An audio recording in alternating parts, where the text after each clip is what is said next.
ई पनीर की सब्जी बनल बा कि नमक मिर्चा के तरकारी? कौआ हकनी उठा के ले आइल बड़े गांव में, कौआ हकनी। तू भले ओमकार के बुआ हई, लेकिन शुरू से हमार परिवार के देख के जलेली। हमनी के तोरा से कोनो शिकायत नहीं की। जब से एकर पतो आइल बिया ना, सारे दिन दूना रात चौगुना तरक्की कर रहल बड़े सन। ये जमीन हमरा के भीख में ना चाहिए, हम छीन के ले छीन के।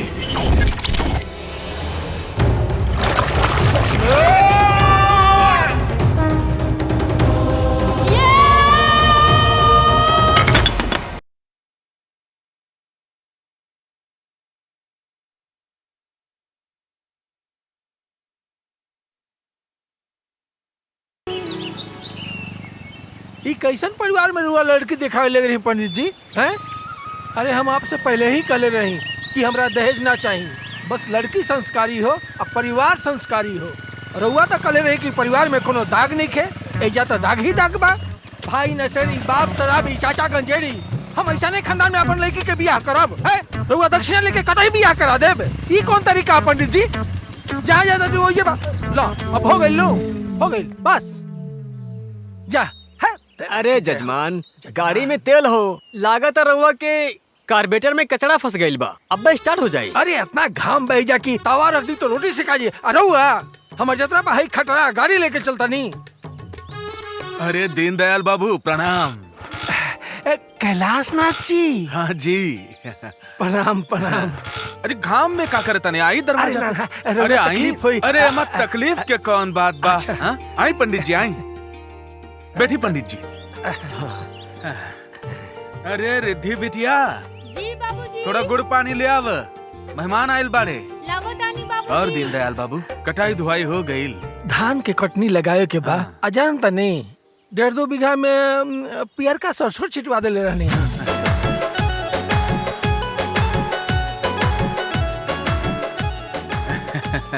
बहुत बढ़िया बहुत बढ़िया। रख बेटा। हाँ लीजिए। प्रणाम। खुश रहा बेटा। बाबूजी हम चाय बना के। हाँ बेटा चलिए। ये हमार बड़की बिटिया हैं। कैलाशनाथ जी। हाँ? राउर धूगो बेटी बारी का। हाँ, हाँ। बाबूजी। का बिटिया? हमार नीट के पेपर क्लियर हो गए। वाह, अब तो लागता कि तो डॉक्टर बन ही जाए। हाँ ले गोर छू के आशीर्वाद ले ना। खुश रहा खुश रहा बिटिया, खुश रहा। ठीक बा बाबूजी, हम जाता नहीं। हाँ जा जा। ये हमार छुटकी बिटिया हैं। कैलाशनाथ जी, रउआ अपन बिटिया खातिर शादी ब्याह के रिश्ता ना देखनी? हाँ 4 साल से तो खोजत आनी, मन लायक घर वर कोनो मिलते नहीं खे। पता ना एकरे भाग में का लिखल बा, कहीं ना कहीं तो होबे ना करी। कहीं ना कहीं का है। अरे हमरे घर में होई है? अब देखी ना, हाँ अपन बड़का लड़का खातिर रिश्ता देखे गए रही पंडित जी के साथे।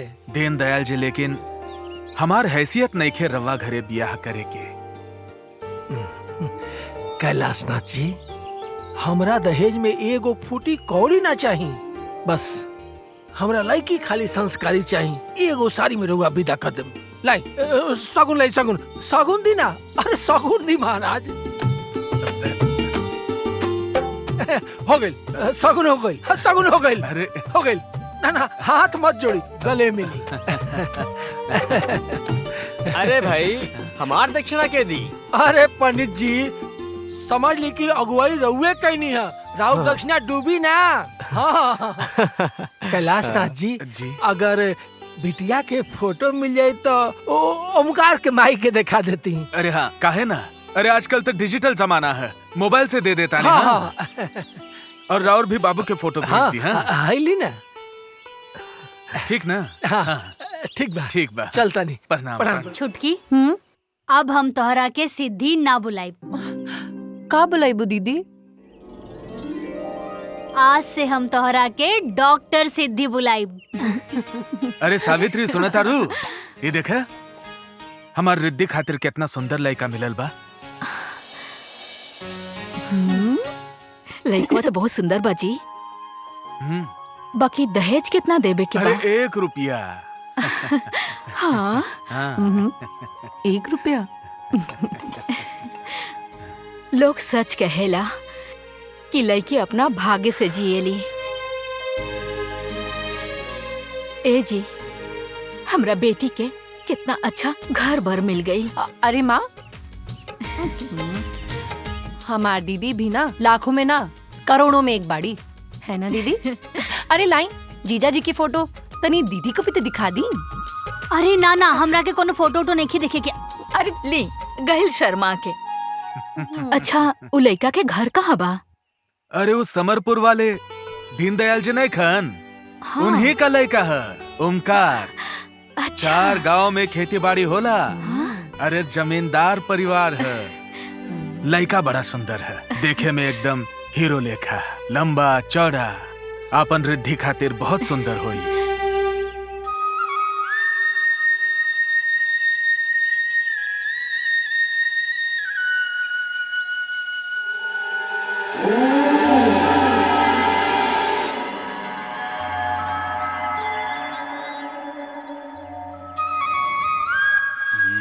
एक हफ्ता में धान कुटावेला खो जाई। धनमा बहुत मीठ बा हो, चूड़ा कुटावे में बहुत मजा आई। 5 पसेरी के चूड़ा कुटवा दो तनी। देखा तारा सन, सरवा कम से कम इस साल 5 लाख के धान बेच ली। अब पुआरा कम से कम 2 लाख के। हमनी के 3 जन बानी जा, खेत पड़ती पड़ल बा, आई पगला के बिगहन धान रोपवा देले। चला, घामे से ज्यादा तिलोक के खेती देख के जलन होता।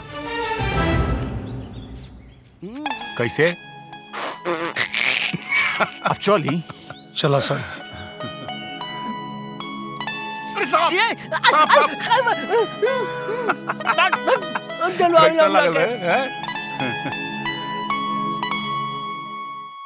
ए जीजी, लाई पकड़ी खा।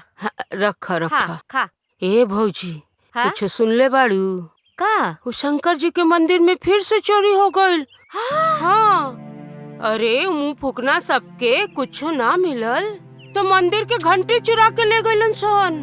का कहीं भोरवा से जब से उठल बानी, आज कुल के कुल बुरे बुरे समाचार सुने के मिला था। अरे तो अच्छा समाचार अब सुना। देखो, ओमकार के बियाह तय कर दिले बानी। हाय देखा लड़की के फोटो। सत्यानाश होकर। साचो में जी लड़की तो बहुत सुंदर बा, लंबी तंबी बा। ए जीजी देखी ना लड़की कैसन बा। सुंदर बिया है, एकदम चांद के टुकड़ा, घर आंगन सब उजियारा कर दी। ला, हम चलतानी। अच्छा काम याद आ गेल बा, वो बिसंबरों के देखी कहाँ बा। हाँ। ओकरो के तो खुशखबरी दे दी नु। परिवार नु बा सब। ना ना ठीक है ना। हाँ ठीक बा, चलता। ठीक।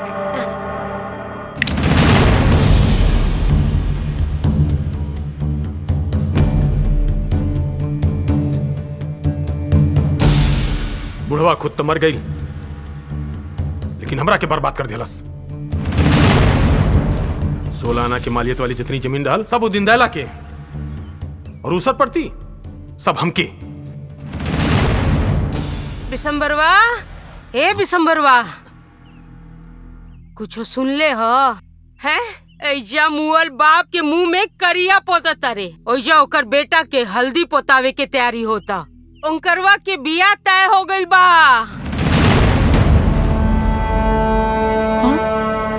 हमके तो बुझाता कि तोर परिवार से पहले ओकर परिवार के वंश बढ़ जाई। है 3 गो बाझन खाली खाए ले और सूते ले। अरे एगो वंश न पैदा करके दे सकली। बुआ जी, हमनी के काहे गरिया तानी? एमे हमनी का का दोष बा? सब ऊपर वाले के हाथ में बा। जेठानी जी सही कहा तानी, गाली सिर्फ औरत ही काहे सुने? गाली और ताना देवे के बाना तई घर के मर्द के देही। बुआ जी, कुल दोष खेत के ही ना होला। जवान तो हमने देख रहल बानी कैची नियन चल रहा बा। अपना जवान के लगाम दसन। औरतन का काम खाली झाड़ू पोछा चूल्हा चौका कईल है। मर्दन के पंचायत में आयल ना। जा सन अपन काम करा। अरे जा। जोई जैसे बिशंबरवा, हमार बात ध्यान से सुन। जोन प्लान तू सोच के बैठल बाड़े कि ओकर वंश आगे ना बढ़े देवे, ताकि सगरो जगह जमीन तोर हो जाए, कहीं ऐसा ना होके कि तोर प्लान तोरे पे उल्टा पड़ जाए। दीदी, प्लान पलटला से पहले विशंबर धरती पलट दी है। धरती। दीदी, जब तोहार बिया हो जाई और तू एक घर छोड़ के चल जाइबू, तब तोर कुल कपड़ा हमार हो जाई ना। और ई कमरा भी हमार हो जाई। मस्त हम ई कमरा में ऐश से रहब अकेले। अच्छा, ता हमारी डॉक्टराइन के हमारी कपड़ा से प्यार बा, ई कमरा से प्यार बा, अपना दीदी से प्यार नहीं खे। दीदी, हम तोरा से इतना प्यार करेनी ना, जितना ही दुनिया में केहू से प्यार ना कर सकेला। जौना दिन तू बियाह के ई घर से चल जाइबू, ई घर तो पूरा सूना हो जाए दीदी। ई कमरा हम अकेला पड़ जाए बिल्कुल। दीदी, तू ना एक काम करा, तू ना जीजा जी से पूछा कि उनकर कोनो भाई होए तो हमार बियाह करा दे। हाँ दीदी, अपन देवर से हमार बियाह करा दा। ऐसे हमनी दोनों एक के जगह रहल जाए, एक के नैहर और एक के ससुरारी। कैसे लगल आइडिया? वैसे आइडिया बुरा नहीं है। अरे चुप कर पगली, कुछ भी बोलत रहे लो। बेटी, हमनी के लइका पसंद बा, आगे तोहार का राय बा बता सकेलू। लड़की बहुत ही संस्कारी या पढ़ल लिखल बिया। सबसे बड़ बात ई बा कि लड़की के परिवार बड़ा व्यवहारिक बा। सही उम्र से शादी ब्याह हो जाला ना त ठीक रहेला। ई उम्र में एक जीवन साथी होखल बहुत जरूरी बा बेटा, जेकरा से तू अपन सुख दुख बतिया सका। एक बात और, ताहर जीवन में और कोनो लड़की होई नु तो हमरा के जरूर बताइया। माई, ऐसन कोनो बात नहीं खे। रवा लोगन के पसंद पर हमरा के कोनो ऐतराज नहीं खे। हई फोटो बा बेटा, ला। हाँ? चले।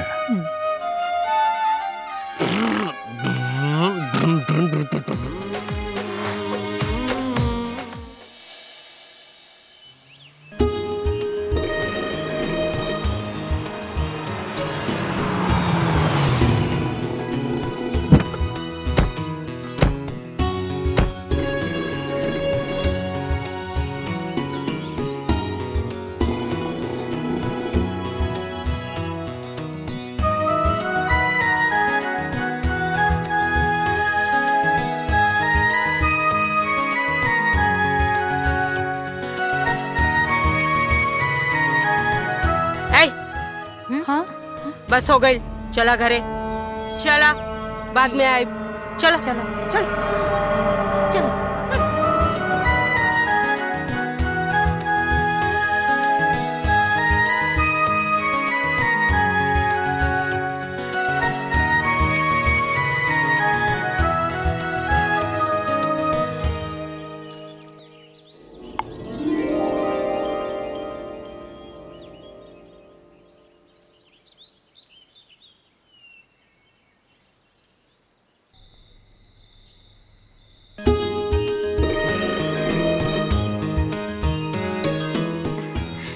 बैठा।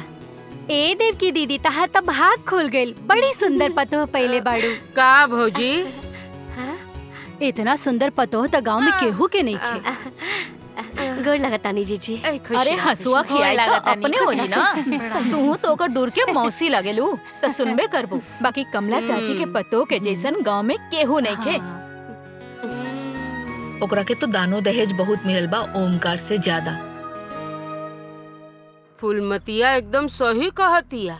अरे मान लेनी कि दीन दयाल दहेज खातिर मना कर देलस, एकर बाप के भी तो कोनो फर्ज होके के चाहत रहे।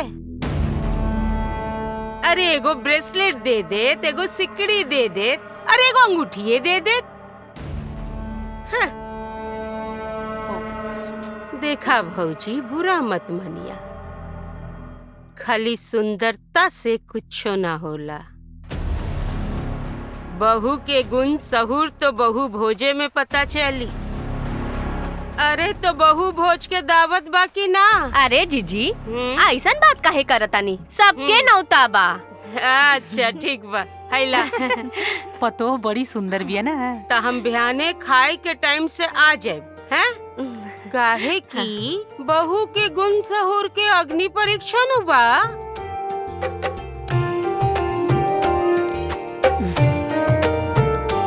चला तनी है, चला सब। जी बुआ। आराम से संभल के जाए। चला। हाय गुड्डू के घरे दे दिया। अच्छा। ए हरिशंकर के घरे दे दिया। अच्छा। हाय शिव प्रसाद के घरे दे दिया। ठीक।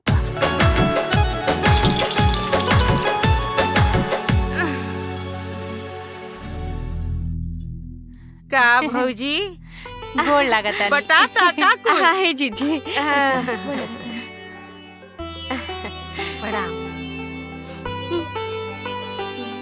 ए भौजी। हाँ जीजी। ये तो बड़ा बढ़िया खुशबू आ रहल बा। हाँ? हमो जाके देखा तनी केकर फरमाइश बन रहल बा। अच्छा ठीक बा। अरे बुआ, रउआ बैठी ना अम्मा जी के पास, हमने का तीनों जाता नहीं सा ना। हम जात नु बानी, बैठा मदद करो जा। तुम सोचिए। अरे बहू। बुआ जी। अरे खुश रह खुश रह खुश रह। कुछ चाहत रहे का? अरे ना ना कुछो ना, बस देखे आ गई नी। अच्छा। पनीर बनता। हाँ। बाप रे बाप, बन गई बा।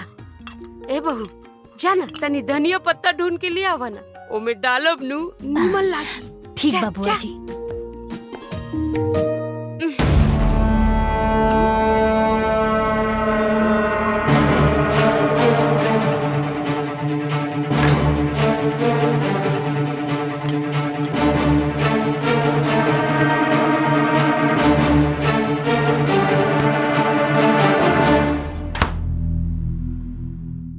बुआ जी कितना धनिया चाहिए? आधा आधा आधा। जी। चाकू। अरे ला ला।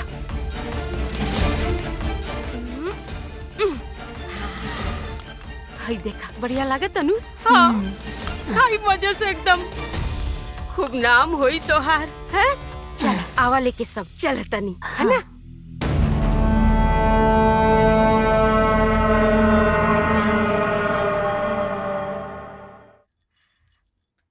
पूरी ले ली, आपको ले ली। डाल पूरी दी।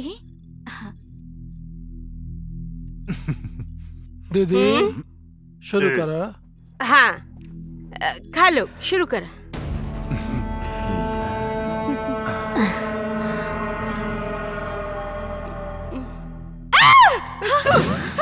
अरे बाप रे, इतना तेज।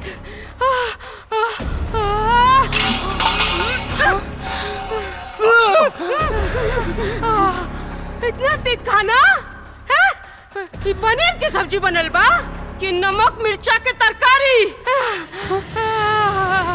अरे बाप रे बाप।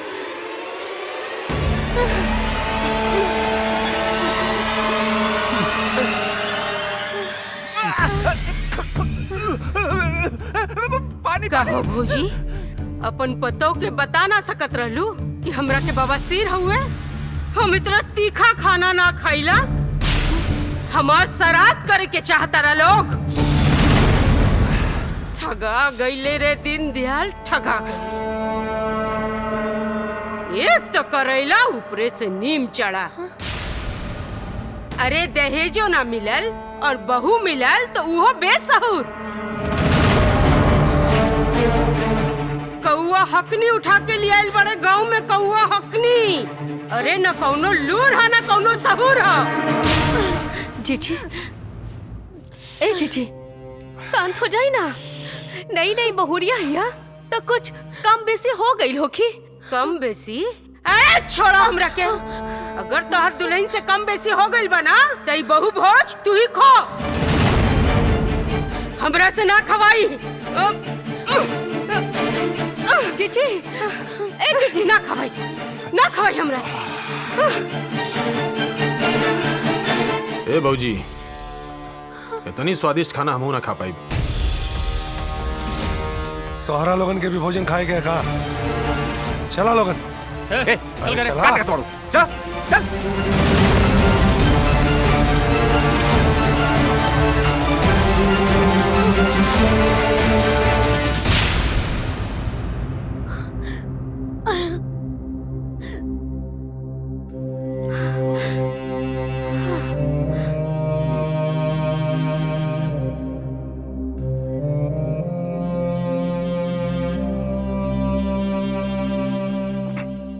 दीदी छोट बात के पहाड़ बना देली। पटीदारन के सामने दीदी के बहू के बारे में इतना ना बोलल चाहत रहे।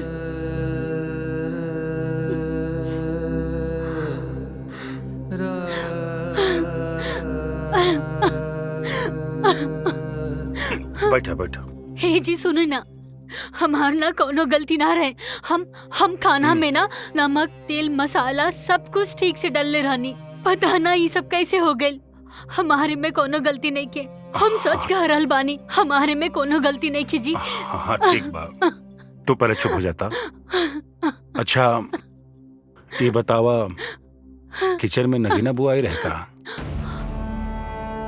हाँ आइल रानी। हमरा सब समझ में आ गई। एमे तहार कोनो गलती नहीं है। सब उनकरे करल धरल है। जैसा नाम वैसा ने काम ना। चुप हो जा। चला माई। ओमकार सही कहता। उ सब कइल धइल उहे नगीने जीजी के ह। अरे उ भले ओमकार के बुआ हई, तोहरे बाबूजी के बहिन हई, लेकिन शुरू से दू आंख कैले बाड़ी और अभी ले हमार परिवार के देख के जलेली और ऊपर से बहुते प्यार के दिखावा करेली। तू अपन मन छोट मत करा, रोबा मत, कुल ठीक हो जाई। हमने की तोरा से कोनो शिकायत नहीं खे। अब रोबा मत। ए दुल्हन हंसदा हंसदा। हाँ ठीक है। माँ जी। हाँ एगो बात पूछे के रहे। हाँ पूछा। देवर जी के ई दिमागी बीमारी बचपने से बा या कुछ भइल रहे? ए दुल्हन, हमरा जीवन की इहो दुख तहार चचिया ससुर के परिवारे के दियल हा। हमार अमर शुरू से ऐसा न रहल। अरे वो तो पढ़े में बहुत तेज रहल और ओकर दिमाग तक कंप्यूटर से भी तेज चलत रहल। लेकिन छोटैया में एक बार काली के पतंग पेड़ पर फंस गई और ओके उतारे खातिर काली पेड़ पर चढ़े लागल। तभी ओइजा विशंबर आ गई। फिर वो विशंबर के नजर वो पेड़ पर लगल बिजली के तार पर पड़ल। फिर वो का कैलस, काली के पेड़ से नीचे उतार देलस और हमरे अमर के पेड़ पर चढ़ा देलस, जौना से वो बिजली के तार से छुआ गईल। ओकरा बाद अपने पराया के चक्कर में हमार अमर पीस के रह गईल।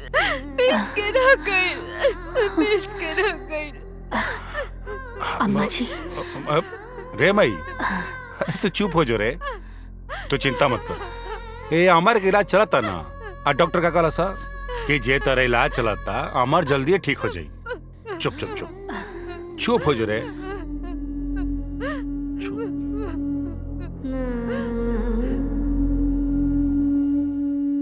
मछली जल की रानी है, जीवन उसका पानी है। हाथ वो टल जाएगी, बाहर निकालूं जाएगी। मछली जल की रानी।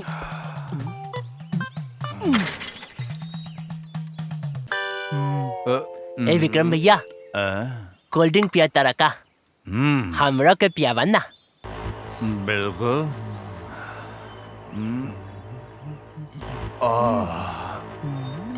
देखा तुम्हार चोट भाई तोरा काय ना पिया द कोल्ड ड्रिंक। अब मजा आई और पगला पगलाई।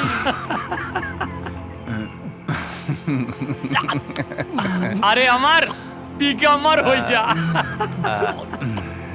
अच्छा लगा था। इला ली खा खाली कोल्ड ड्रिंक पिया।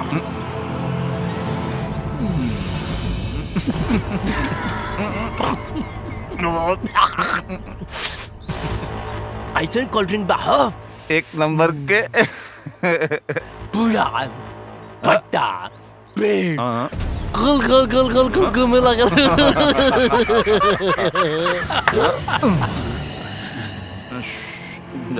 जा तो नहीं जा चकली खाद की जा।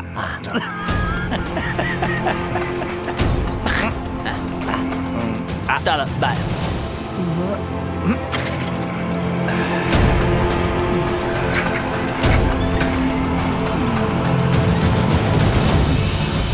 अब पगला गांव में जाके पगलाई और हड़कंप मचाई।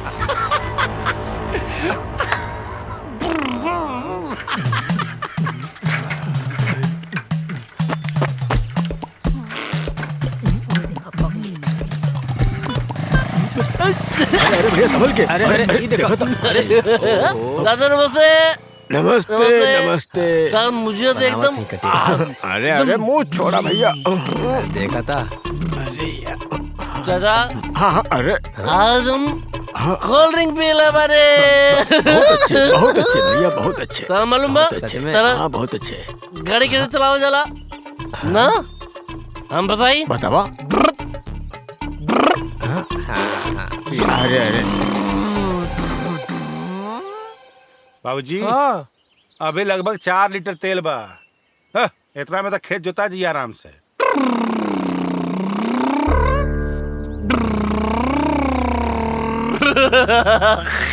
बाबूजी कैसे कोल्ड ड्रिंक पिलावा कुछ पता न चलेला। आज हमरा के कोल्ड ड्रिंक पिला वाला पूरा आसमान गोल गोल घुमाता। बाबू दारू पी ले बड़ा। नो कोल्ड ड्रिंक पीले वाली। अच्छा ही कोल्ड ड्रिंक के पिए सा आए ना बताए। अरे बता दा ना बताओ क्या पिए सा। बता दी। हाँ विक्रम भैया।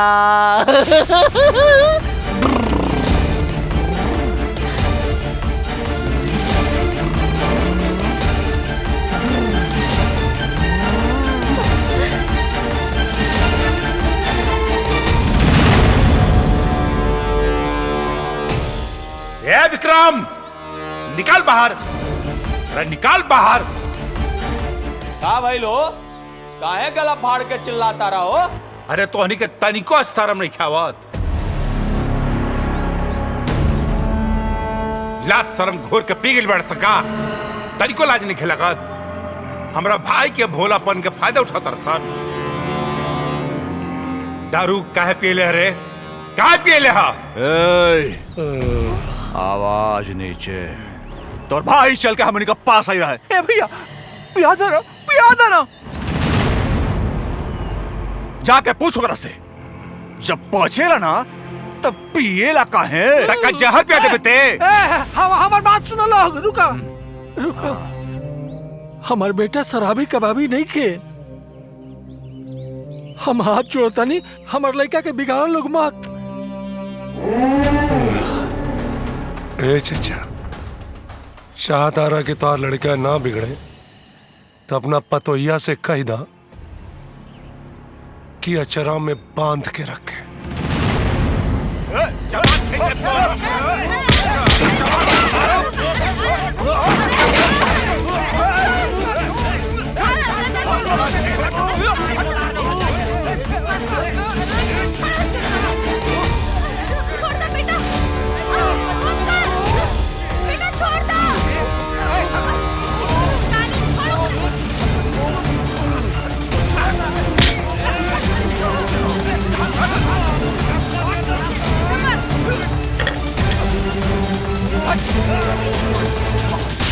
आज इस सारे के काट दे।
बस कर, मत कर अपनी नौटंकी और हमनी से हमदर्दी दिखावे के झूठा नाटक भी मत करा।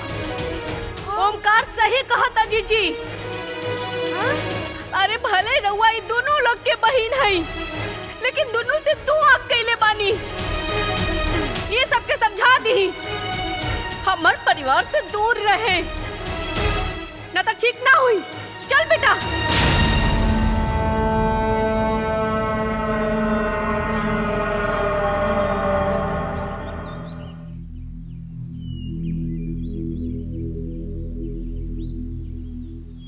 गर्व तारा पर आज लक्ष्मी के साथ साथ ताहार दुर्गा का भी रूप देख लेनी।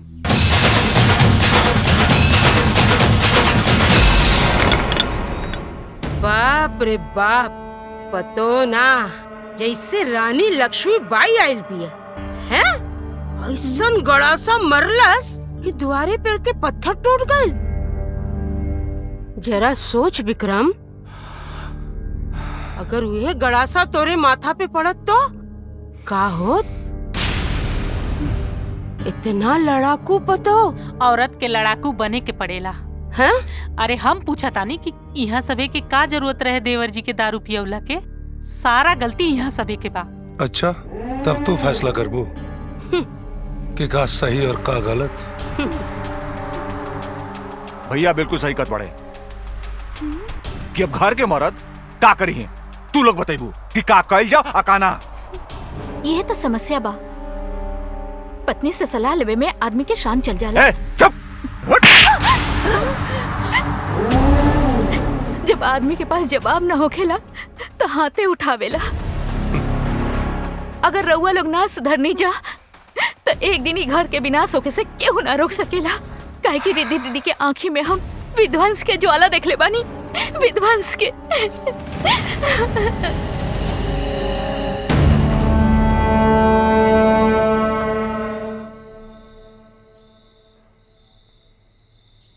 देवर जी एगो बात समझाई। जौन चाचा जी बाड़न ना और उनकर परिवार, उ लोग अच्छा नहीं खे। आज के बाद कभी भी उ लोग अगर बुलई हैं भी ना तो उनकर कौनो बात मत मानल करा। उ लोग हमनी के बारे में अच्छा ना सोचेले। रउआ उनकर परिवार से दूर रहल करी आ आपन परिवार के बात मानल करी, ठीक बा? ओके, आज के बाद मुझा पक्का बना जाए। वो लोग हमरा क्या कर लॉलीपॉप कुरकुरे भी दिलोग ना, हम बोला नो नो। Good boy.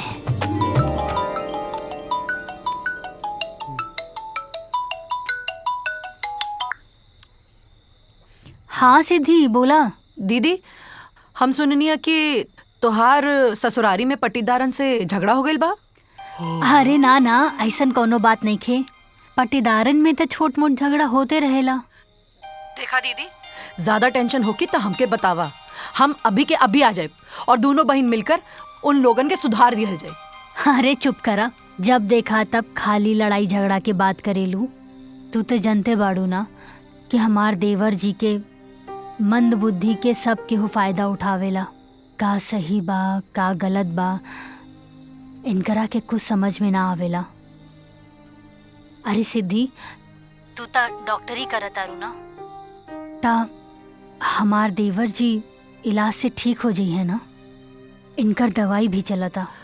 देखा दीदी, एगो काम करा कि तू अपन देवर के ना हमके मेडिकल रिपोर्ट और दवाई के प्रिस्क्रिप्शन लेटर सब भेज दा, हम देख ले और फिर हम बताए तो रखे। ठीक है? ठीक बा, हम भेज दे।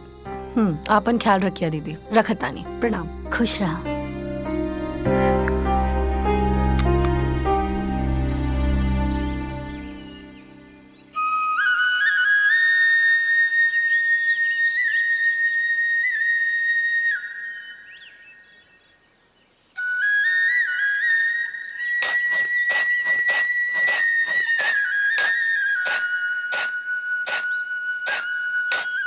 जाना तारू का जी? खेतवा में दीमक से तो पूछा छूट गइल। ई मोथा घास जाम गइल बा। अब मोथा घास के कौन दवा ले हम? बाबूजी, 10 ग्राम के सल्फरा के पैकेट मंगा ली। आज 100 लीटर पानी में घोल बना के छिड़कवा दी। ई कुल लोथा ना जरी जाई। अरे दुल्हन, तोहरा की दवाई के नाम कैसे पता? अम्मा जी, हम किसान की बेटी हैं और थोड़ा बहुत खेती बाड़ी हमरा के भी आवेला। हमनी के भाग जाग गई। सर्वगुण संपन्न बिया हमार बहू। एकदम ठीक कहत बा। खेती खरियानी जाने जाने ले किसानियों, लाखों में एक मिलल हमके बहू रानियों।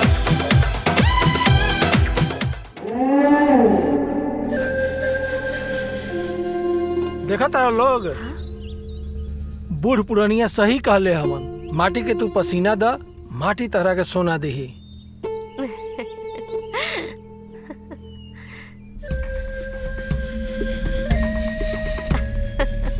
जब से एकर पतो आइल बिया ना, तब से एकर खेती एकदम चमकतिया। ससुरी पतो ही है कि कृषि मंत्री यार धान और गन्ना कोई रार भी करत आना सा। आलू गोभी मरचा टमाटर सब। हमारे घरे 3 गो पतोई बाड़ी सा। घर से बाहर निकलने में लाज लागेला। और लोग तो घर से हंसुआ कुदार लेके आवेला और ये लोग सिगरेट शराब लेके आयल बा लोग। का बरबरात है रे? ना ना कुछ हो ना कहता नहीं। अम्मा जी, आज कोहड़ा की तरकारी अब पूरी बन जाई। अच्छा ठीक है, बना ला। ए ओमकार। हाँ भाई। ए कोहरा में चीरा लगा दा बबुआ। हाँ जा। अरे अनस कैले बड़ा बंद करा ना। अरे बंद कर देनी। रोज एक एक खबर पेपर पढ़ता नहीं बबुआ। तू खेल खेल खेल। अरे हम अपन राशिफल देख ले ही। अरे बाबूजी, किस्मत पर ना मेहनत पर भरोसा रखी। बीच में टोकले बिना ना मनबा, तनी चुप ना रहा। ए देवकी, सुनो तारू हमारा राशिफल में का लिखल बा? आज हमरा खुश खबरी सुने के मिली। अरे राशि फलूल कुछ ना होला, ठीक बा? और पेपर में रोज झूठ कुल छपेला। अरे तारा के समझाई?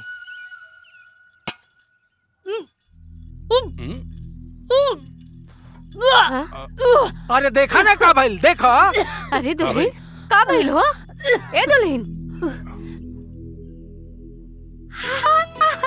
ओमकार। ए जी, रउआ के राशि फल एकदम आज सही बतावता। का? घर में खुशखबरी आवे वाला बा। अरे रउआ दादा बनने वाला बानी जी, दादा। और हम दादी। देखा हमार बात सही भइल नु? दादा बन गई दादा। अरे बबुआ तू चाचा चाचा चाचा दादा बन गई। हमार विशंबरवा से पहले एकर वंश आगे बढ़ गई। पता ना हमार विशंबरवा के परिवार पर केकर नजर लग गई।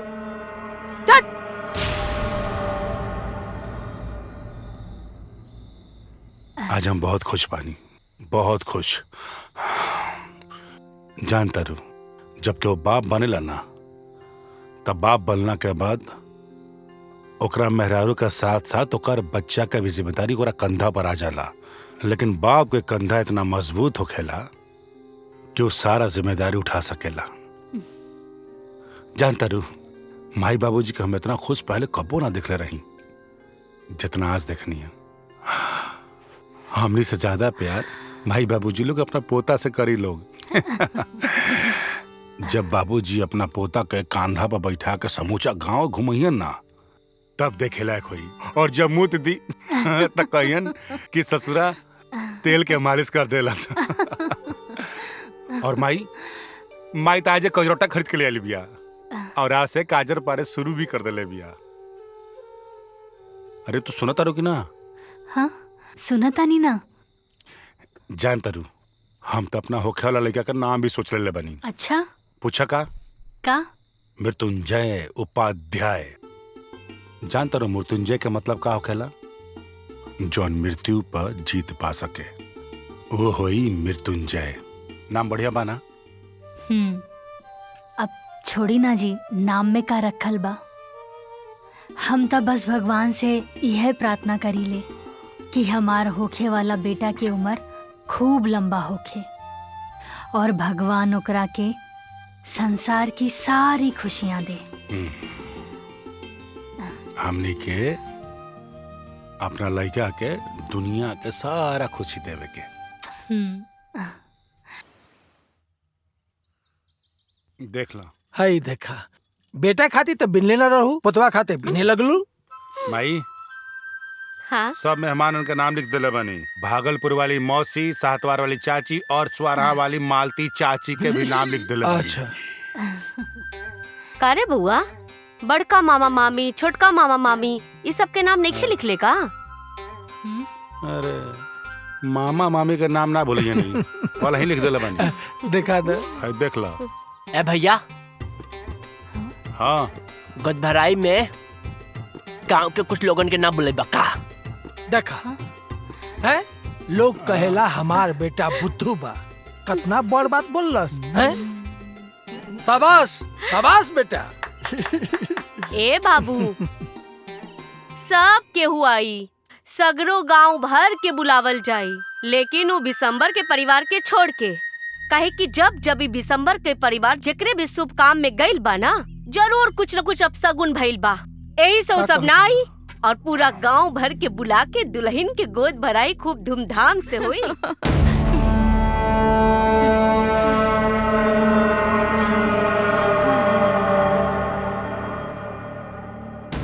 पूरा गांव के न्योता देला सा गोद भराई के, बस हमने के छोड़ के। अरे हमरा से तो झगड़ा ना भइल रहे ना, झगड़ा तो तू लोग से भइल रहे। हम तो बल्कि बीच बचाव कराए गेल रहनी। तू लोग के साथे साथे हमरो के पटीदार बना देलस। ठीक बा, हमहू पटीदारी निभाई कि अपन अपमान के बदला हम जरूर ले। जौना वंश खातिर दीन दयाल हमार अपमान कैले बना, वो वंश के तो एक दिन हम मिटा के रहब। दीन दयाल जानत नहीं खे, हम नगीना ना, नागिन है नागिन। ए बबुआ, तो कड़िया है ना लेके आवा। है ना मैं घुमावा। हाँ आओ आओ। देखा दारा बाबूजी, ये बाप बेटा सारे सन खेतिया करत कर मर जी। भैया इसारन के धूपो नहीं लगा था। हाँ ए कटारी। जी बाबूजी। चल मेट छाट, देखा थे क्या बता। छाट रहे। चल छाड़ा। ए रुक रुक रुक रुक रुक ना। ए कटारी रुक, ए कटारी रुक रुक। मेरे का काटा था ना? हे चाचा ढेर लौकता। मेड़ काटा था घास छाटा था। ए तो हमनी के ढेर उल्लू मत बनावा। घास छिलाला बोल के हमनी के मेड़ काट देला तुम। देखा कटारी, ओस कटला से प्यास ना बुझी, मेढ़ कटला से खेत ना बढ़ी। हम तो आके मेढ़ ना काट दे। अगर मेढ़ ना कटी तो तुम्हारी गर्दन कट जाई। हम कहता नहीं जाए यहाँ से, ना तो हम भुला जाए कि तू हमारा बड़ियार भाई हवा। जा यहाँ से। ताली मत कर जब पहले हमारे बाबूजी के धक्का मारे के। अरे पगला के देखा हो, इहो ताल मारता। ए काली। हाँ बाहर करा के।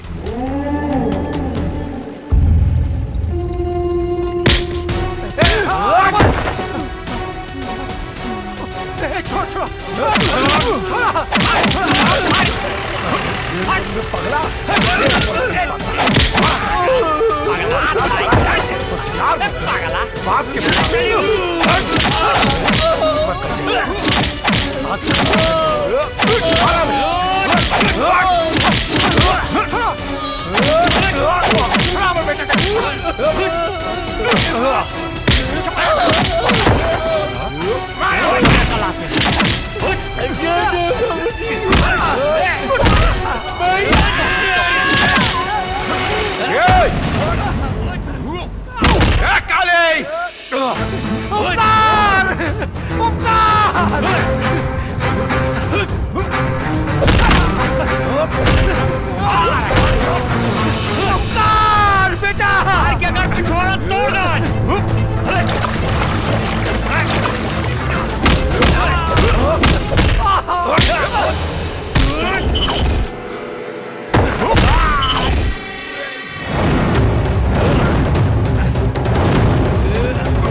रोक मना कर काली के। छोड़ हमारे बेटा के, छोड़ दे।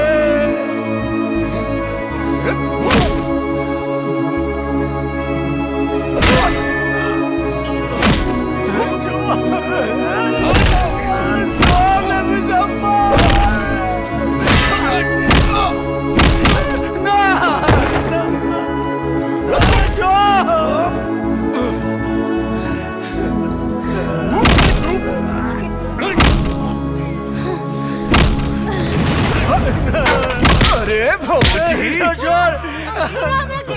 ए भौजी रुको न, भैया का तनी अच्छा से सेवा सत्कार हो जाएगा। मारा सन और मारा सन, आज जिंदा ना बचेगा चाहिए। छोड़ छोड़ हमरा के, छोड़ और मारा सन। छोड़ हमरा के। बार भाई हो गया, हम हाथ छोड़ा ताली। छोड़ दे हमारे बेटा के, छोड़ दे हमारे बहू के। एक अली, हाँ बाबूजी। बड़का भैया के ई दुख हमरा से देखल नहीं खेजात। चल इनका के मुक्ति दे दिल जा। चली चल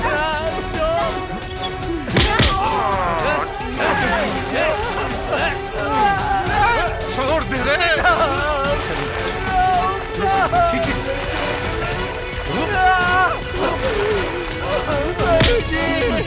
बाबूजी ले जा भैया। बाबूजी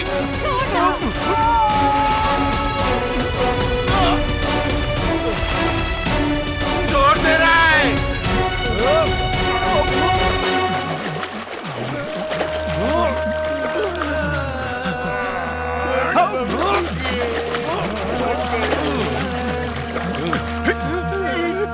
छोड़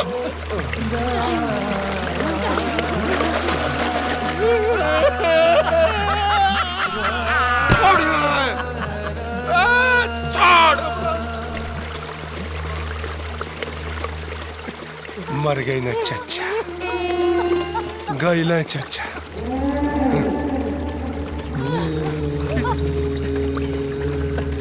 बाबूजी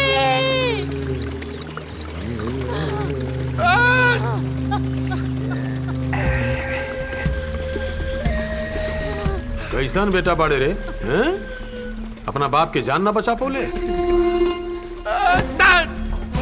चल तोरा के एक मौका और देता नहीं। बेटा के फर्ज तो निभा ना पौले, कम से कम बाप के फर्ज तो निभा ले। अपना बेटा के जान बचा के। अरे हाँ बाबूजी, वंश, यही वंश खातिर ना पूरा गांव में हमनी के परिवार के कुचात घोषित कर दिला। गोद भराई होता, पूरा गांव आइल हमनी के परिवार के छोड़ के।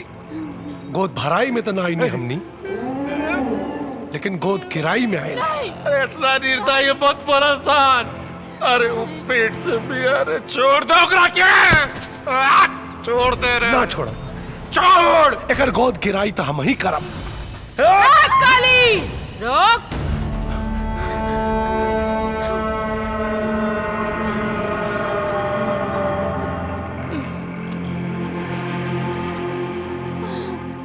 तो के शर्म नहीं के आवत? एगो मर्द होके औरत के पेट में लात मारत अरे हैं? अरे अरे अरे ई काम हमके करे दे। अरे काहे के अपमान के घूंट तो हमें न पीले बानी। हाँ। चल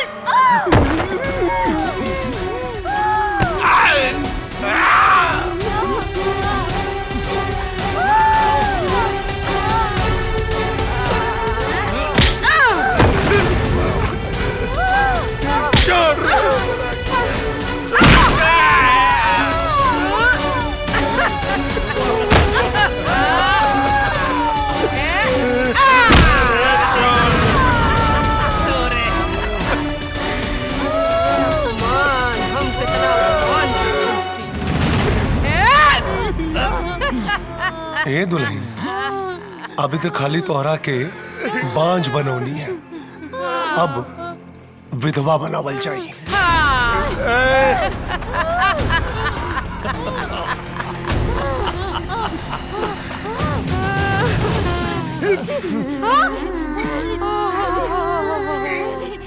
आई देखा, अरे रे रे रे, पकड़। वही मिलन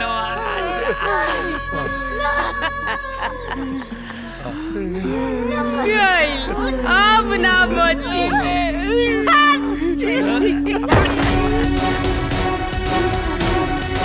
मार ले जा, पकड़।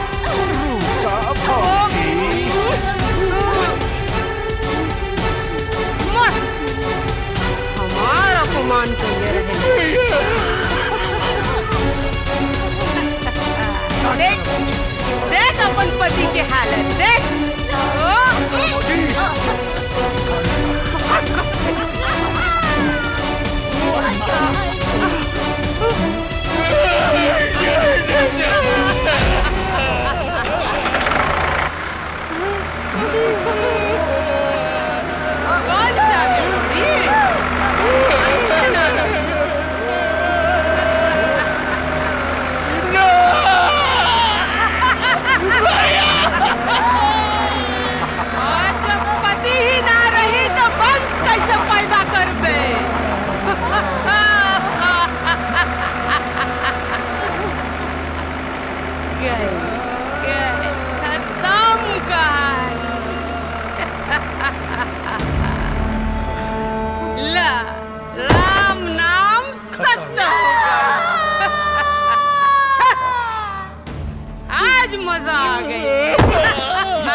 हमार अपमान के गुस्सा शांत भइल।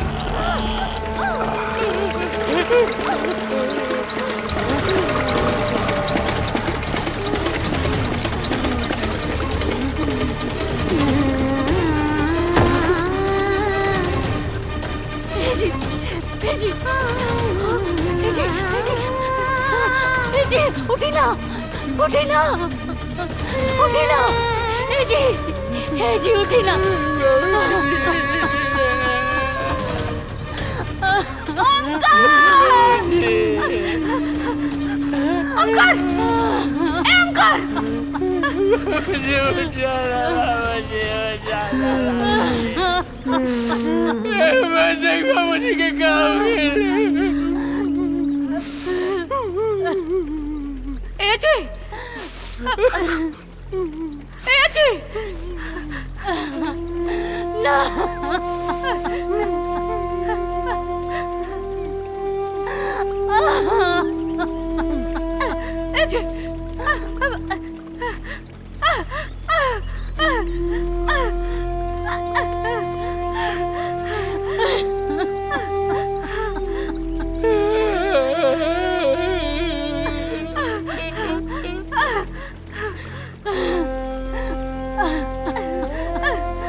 खबरदार,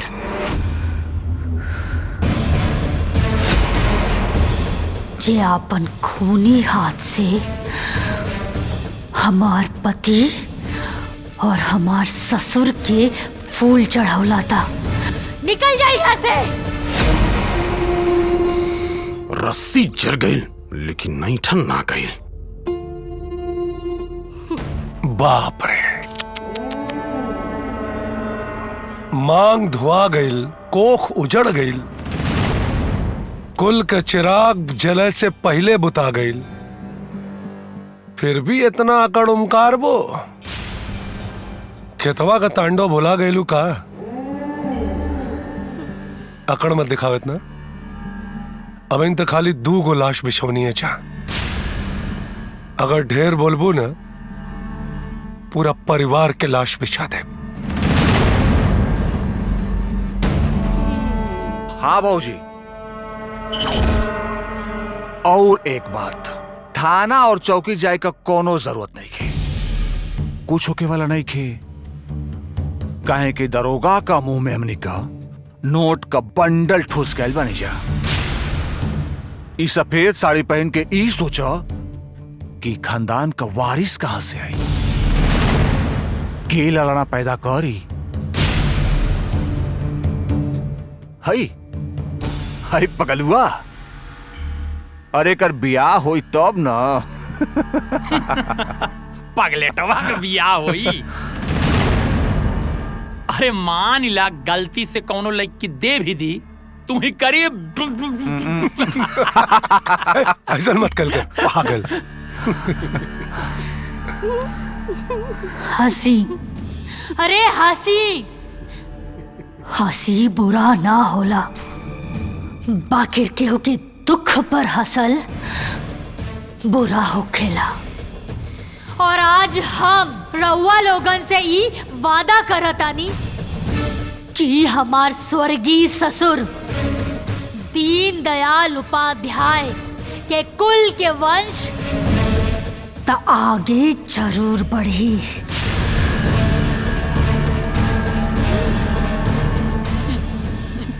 और विशंभर चाचा, तहार परिवार में केहू दिया जलावे वाला ना बचे।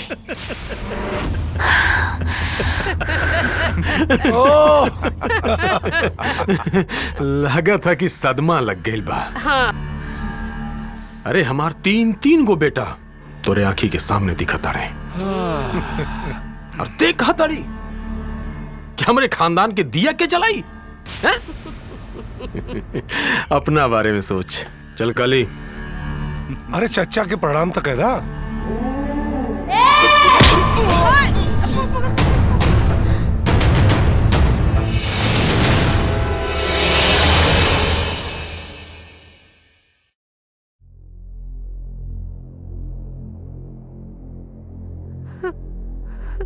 पगलेटवा के बियाह होई। अरे मान ला गलती से कोनो लड़की दे भी दी, तुम्हें करे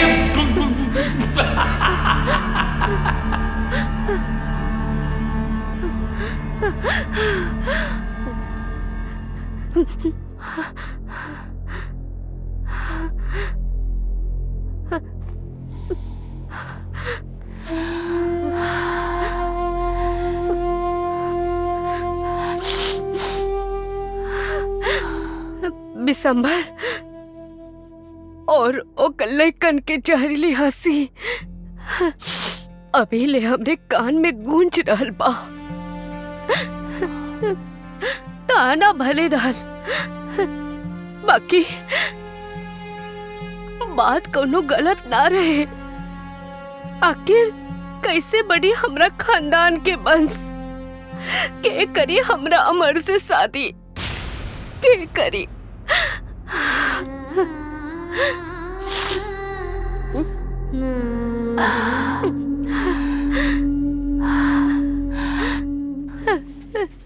अम्मा जी, हम रउआ के वचन देत बानी कि हमार देवर की बियाह भी होई और ई खानदान के वंश भी आगे बढ़ी। हम रउआ के वचन देत बानी।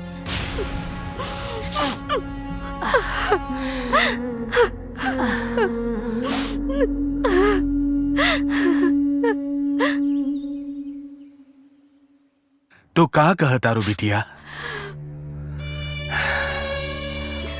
बाबूजी, अंधेरे में घुट रहल हमार ससुराल के उजाला देवे खातिर हमरा लगे कोनो दिया नहीं खे। यही से हम अपन देवर हमर के बियाह सिद्धि से करवावे के चाहता नहीं, ताकि हम अपन ससुराल के वंश के रूप में दीपक दे सकी। बस राहुल फैसला के इंतजार बा। अरे एगो तो पहले से ही तहार जिंदगी जहर भइल बा, अब दूसर बेटी के जिंदगी हम जहर कैसे कर दी? अरे वो मंद बुद्धि लड़का से हम अपन बेटी के शादी कैसे करी बताओ? ये फैसला हमसे ना हो पाई बेटा, ये फैसला हमसे ना हो पाई। एकरा खातिर तो एक बार सिद्धि से बात कर ले।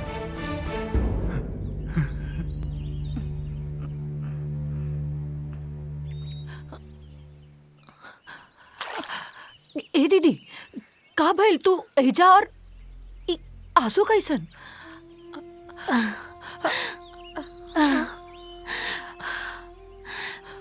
सिर्फ और सिर्फ तू ही हमारी दुख के आंसू के सुख में बदल सकेलू सिद्धि, सिर्फ तू ही। हाँ दीदी, हम सब करब। इ छुटको पर बड़की दीदी के पूरा अधिकार बा। तू जैसन चाहबू वैसे न होई। तू बस आदेश दे दीदी। हम विनती करे आयल बानी।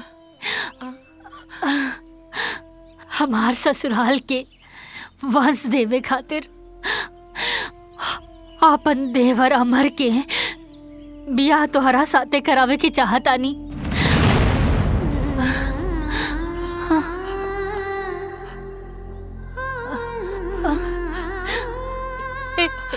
ए सिद्धि सिद्धि सिद्धि सुना, हम जाना तानी कि हमार देवर से कि वो भी पढ़ल लिखल लड़की बियाह करे खातिर तैयार ना होखी, लेकिन आज लेकिन आज ही बड़की दीदी अपन छोट बहन के सामने अपन आचर फैला के सौगात के भीख मांगतिया।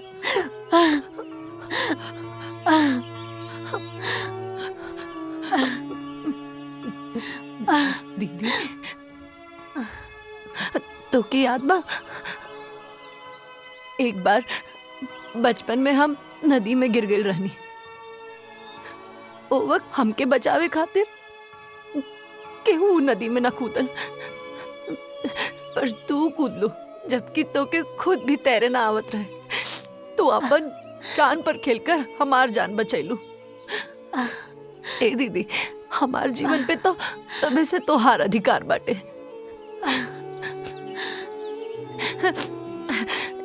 तू जहाँ कहबू वहाँ हम ब्याह करब। तू जैसन चाहबू वैसने होई। अगर तोर खुशी एमे बाकी हम तोहार देवर से ब्याह करी तो ठीक बा दीदी, हम करे।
बिटिया, आपन बड़की दीदी के प्रति तहार इतना प्यार और स्नेह देख के हम तो के आशीर्वाद के सिवा और कुछ देत नहीं खे।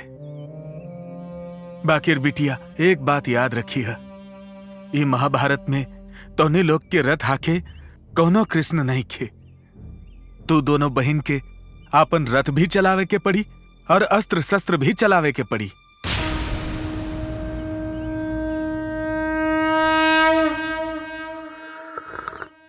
बाबूजी, सवेरे से देखा तानी केहू नहीं के घरवा में ताला लगल बा। एकर मतलब हमनी के डर से भाग तना न गइले। सही कहतवा, हो सकेला डरा के कुल भाग गई लोखन। अरे मेहरारू के करेजा कितना होला मर्दवा। ए भैया, हमो हई। अरे बुआ, तू शेरनी हो, औरत ना।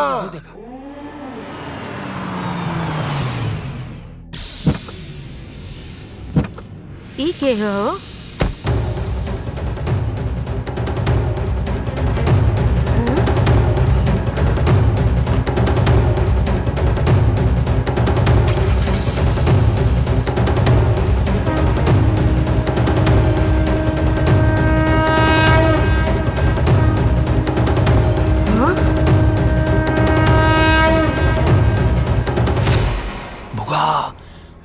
तो पगलेटबो के बियाह हो गईल।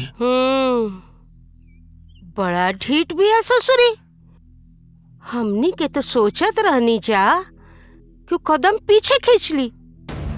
ऊ कदम पीछे तक खींचलस, बाकी भागे खातिर ना, हमनी पे झपट्टा मारे खातिर। ए बिशंबर, ये तो टेंशन दे देला हमके। हाँ, ये रिश्ता भी कितना अजीब होला। पहले हमनी के छुटकी दीदी या बड़की दीदी रहनी जा, और देखा आज देवरानी जेठानी बन गई नी जा।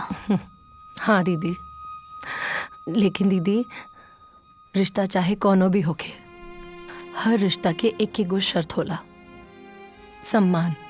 जौना रिश्ता में सम्मान न होला, वो रिश्ता सही मायने में रिश्ता ना होला। बाकी हम राउर इज्जत पहले से भी ज्यादा अब करेनी। अरे हमार छुटकी तो डॉक्टरी के साथ साथ बहुत समझदार भी हो गई बिया। ए छुटकी, अब घर के हर खुशी ना तोहरा ही भरोसे बा।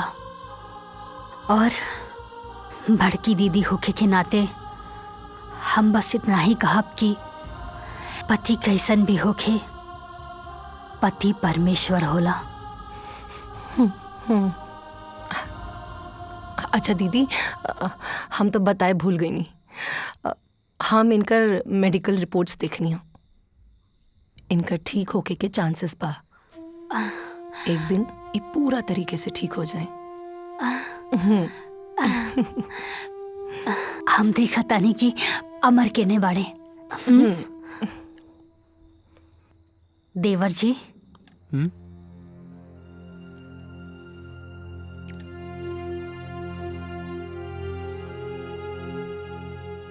रउआ बाहर काहे सुतल बानी? आज त और बियाह भइल बाना, और बियाह के बाद पति के पत्नी के साथ रहे के चाही, पत्नी के अकेले ना छोड़े के चाही। ना भाभी, हम अंदर ना जाइब। वो एगो औरत के पास कबो ना। काहे? औरत को चुड़ैल होली सन, टायन होली सन। हाँ।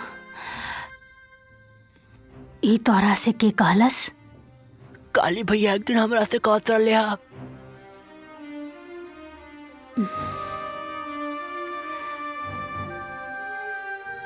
देवर जी, वो लोग अपन परिवार के दुश्मन हवन। वो अपन परिवार के खुशी कब्बो ना चाहेलन। अच्छा एगो बात बतावा, रउआ के जन्म देवे वाली राउर माई भी त एगो औरत बाड़ी नु? तका वो चुड़ैल बाड़ी? माई तो बहुत अच्छा बिया। हम राउर भौजी हमका डायन बानी? तू तो बहुत प्यारी बाड़ू। ता देवर जी, ता राउर पत्नी भी ता एगो औरत बिया ना देवर जी? ना तो वो चुड़ैल बा ना ता डायन। ई काली रउआ से गलत बोलले बा।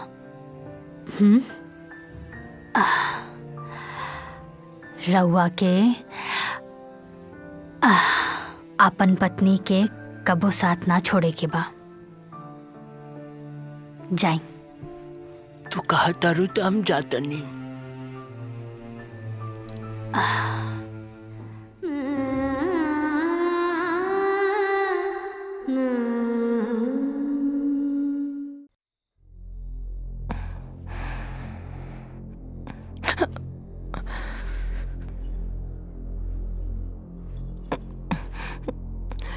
तू हमरा से दोस्ती करबा?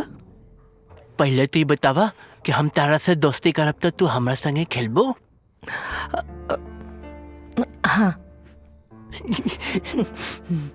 अब हमनी के दोस्ती हो गइल बा। अब हमरा संगे चिड़िया उड़ कौवा उड़ खेला? ठीक बा।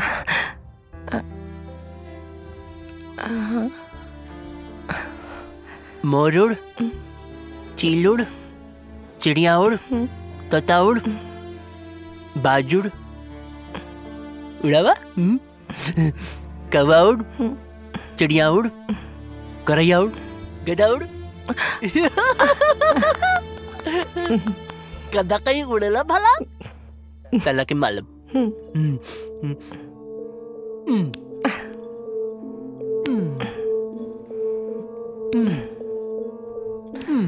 हम दुनिया की पहली औरत हैं जेकर पति सुहाग रात की सेज पर चिड़िया उड़ कौवा उड़ खेलता। मरी?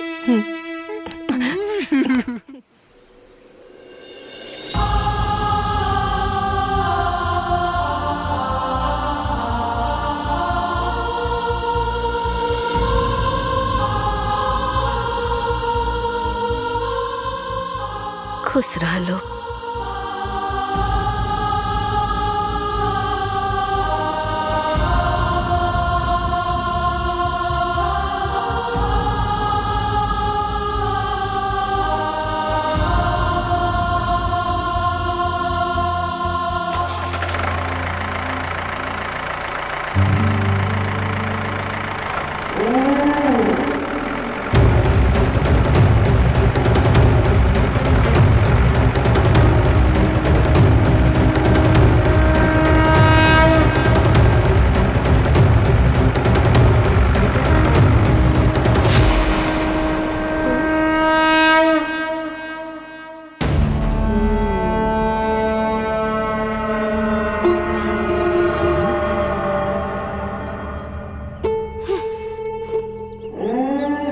बाबूजी, हम तो सोचले रहनी कि वो दोनों के मरला के बाद इन्हन का खेत ना जुती, खेत पड़ती रह जाई, लेकिन ये तो मेहरारू होके खेत जोते चल गई।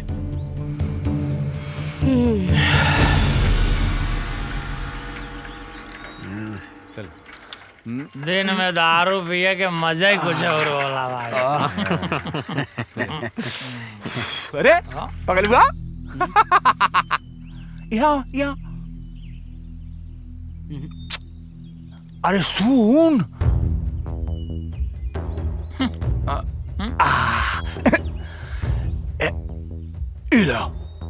कोल्ड ड्रिंक पी ले। हम कोल्ड ड्रिंक ना पियब।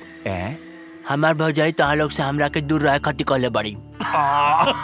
अरे भौजाई के लाडला।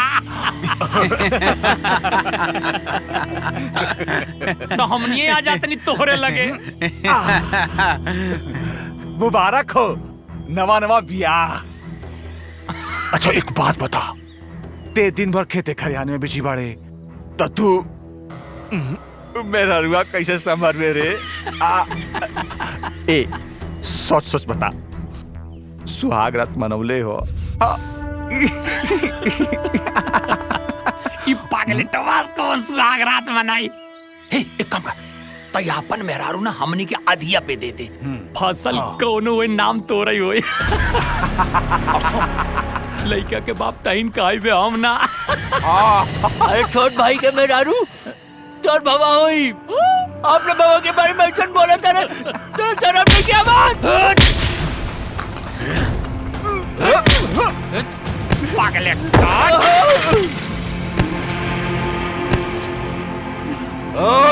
हाँ भैया मारसन।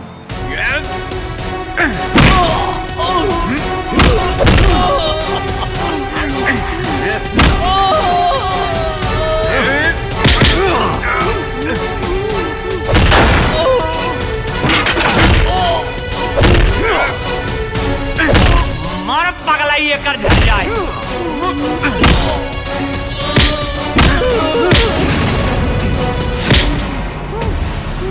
हसन चुप मार के घरे निकल जाओ, न तो तोरा के भी तोर बाप और भाई के पास पहुंचा दे।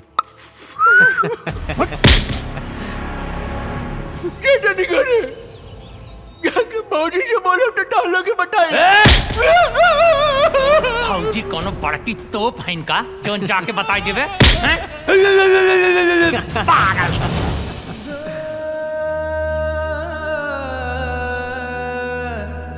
हम खेत चाहो ठनिया विक्रम भैया हमरा के रोक के कले।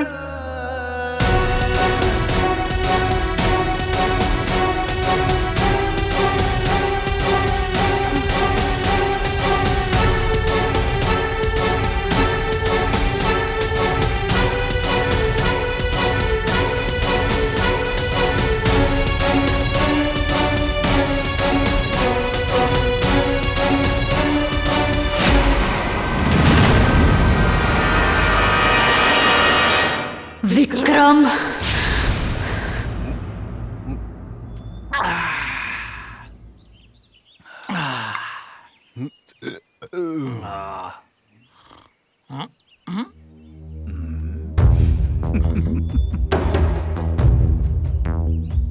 अरे बाप रे बाप, ए भैया अरे हमनी का तय कहीं को खातिर बोले रही जा, यहाँ तक दोनों आगे बढ़ी छिटकी भड़की। अरे आजकल ऑफर चलत बा ना, एक पैक फ्री। अपन बड़ भाभी से कैसन बात कइल जाला, तमीज नहीं खेका। देखा भाजी गुस्सा मत होका, भौजाई पर देवरों का खोला। कब तक ओमकारवा खातिर ऐसा ही जियत रहबू, क्यों के पता ना चली। आवा बैठा, मस्त झोलुआ झोलाइब। दीदी लागता दुर्योधन के जैसन एकर भी जांग तोड़े के पड़ी। छोटकी दीदी बड़की दीदी, दुर्योधन के जांग ना विशंभर उपाध्याय के बेटा के जांग है।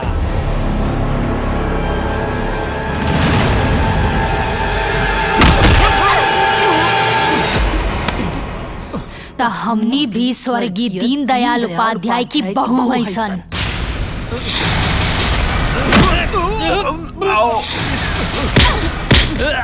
अरे सारे हमारी का काहे मात पड़े एक कड़ी का मार सारे मार के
आज रिश्ता के दीवार तोहनी के जान बचा लेलस और अपन बड़ भाभी के जांघ पे ना बल्कि मान सम्मान के सिंहासन पे बैठावल जाला।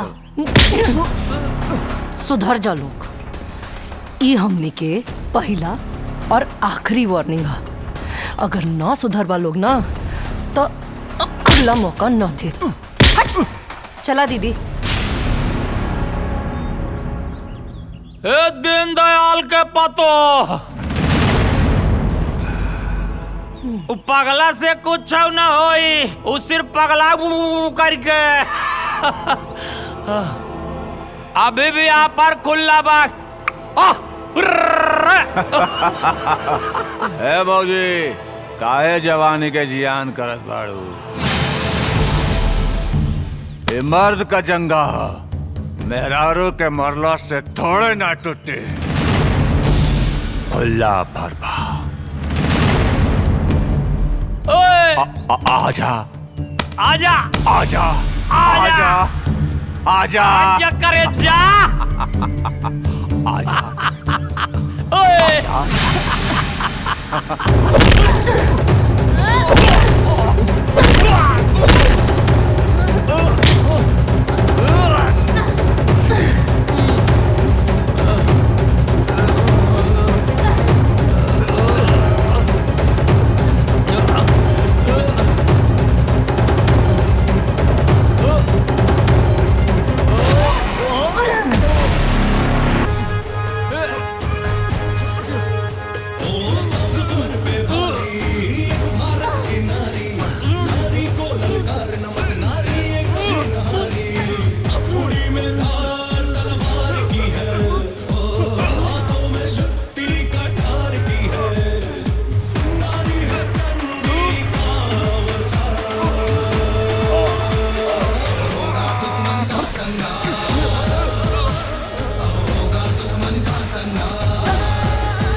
ये का भइल? उठी ना, उठी ना। हो गए भगवान। ए जी, उठी ना। हमारे बच्चा लोग उठना। बाबू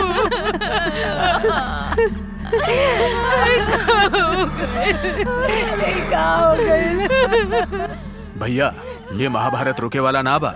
वो दिन देवकी चाची के घरे बहिल रहलन, आज बिशंबर भैया के घरे बहिल बा। तू सही कहा तारा भैया, अभी पता ना कितना लाश गिरी।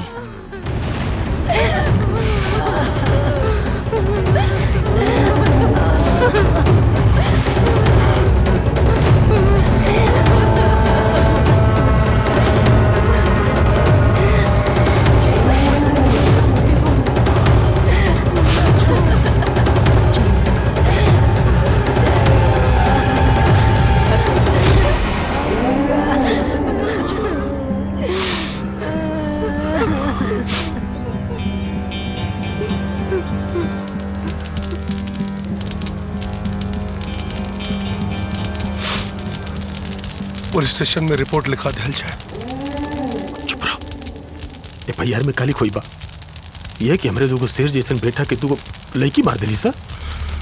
का खेल जाओ, हाथ पे हाथ धर के बैठल जाओ।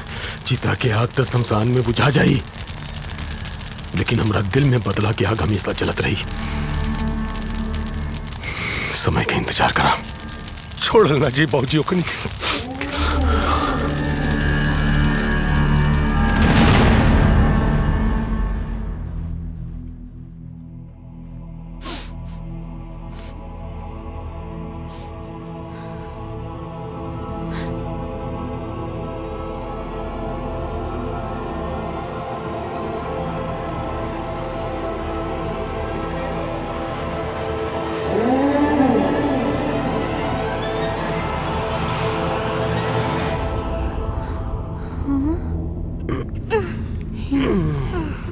जले पे नमक छिड़क रहल बाड़ो।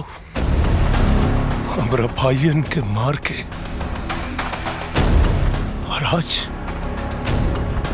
उनके फोटो पे फूल चढ़ा के सहानुभूति दिखाता रू। हमनी दोनों बहन तोहर भाई के मारल ना चाहत रहनी।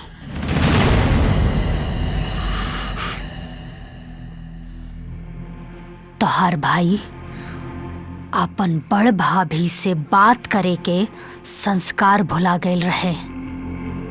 उहे कुसंस्कार के चलते हम दोनों बहन तोहर दोनों भाई के मरनी हो।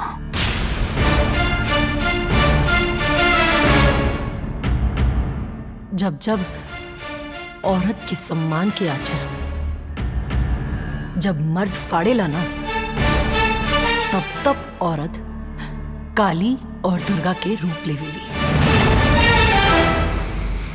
खैर, अब सब्र ना, सबक सिखावे के वक्त आ गइल बा। अब तो तू लोग के पता चली गई हुई कि अपना के अर्थी कंधा पे उठावे से कंधा में दर्द ना बल्कि दिल में दर्द होखेला।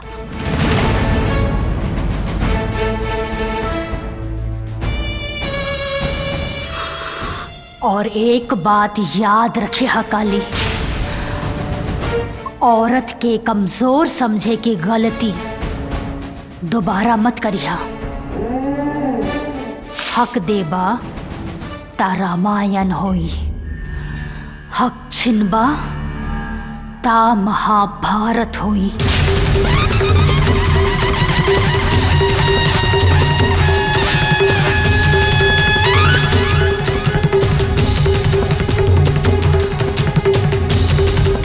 चला।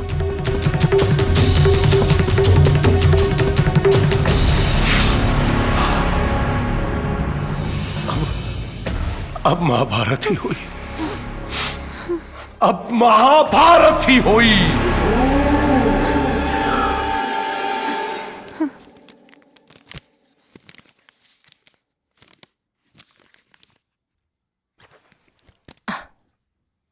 चली रवा के नवा दी। ना, हम न नहाई। अरे गंदी बात, इंसान के साफ सफाई से रहे के चाहिए, रोज रोज नहाए के चाहिए। ना ना नहीं। चली नहला दी, चली।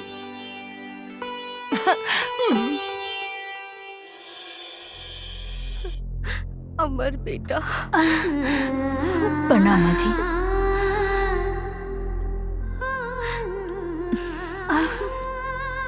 प्रणाम दीदी।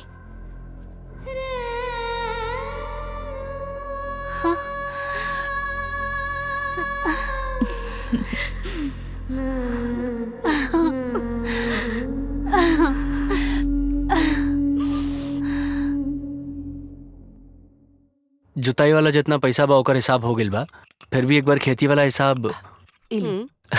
Thank you.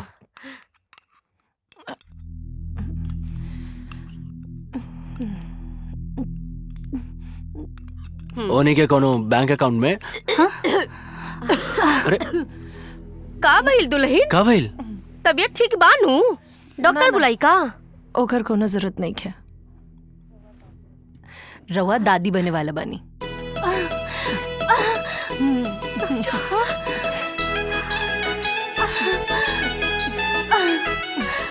हे भगवान, हमरा त लागत रहे कि खुशी अपना घर के रास्ता भुला गईल। लेकिन रउआ हमरा घर के खुशी के फिर से लौटा देनी।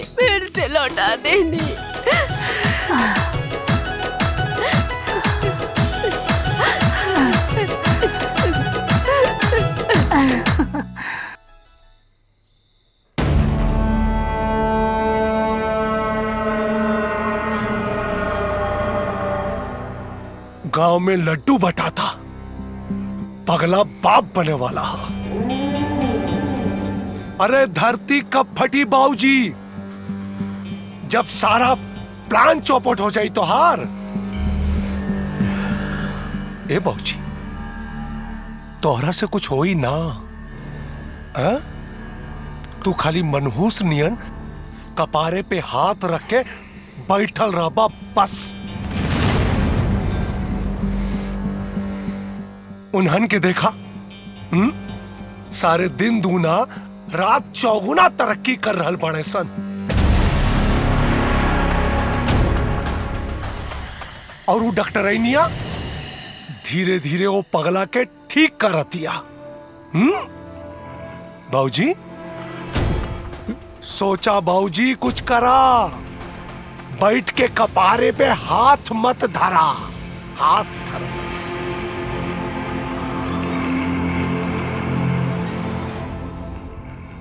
अभी पता न कितना मौत हमरा हाथ से निकल बा।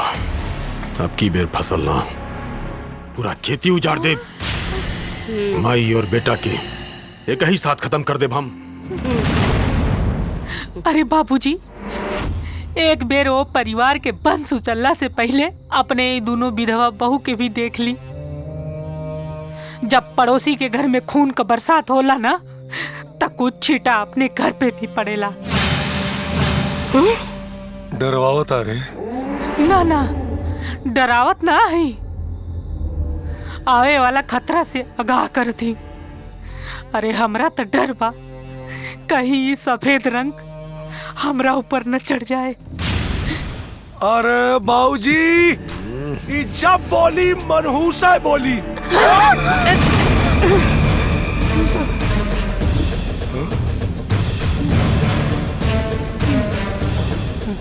पति परमेश्वर होला तब पूजल जाला, हैवान ना।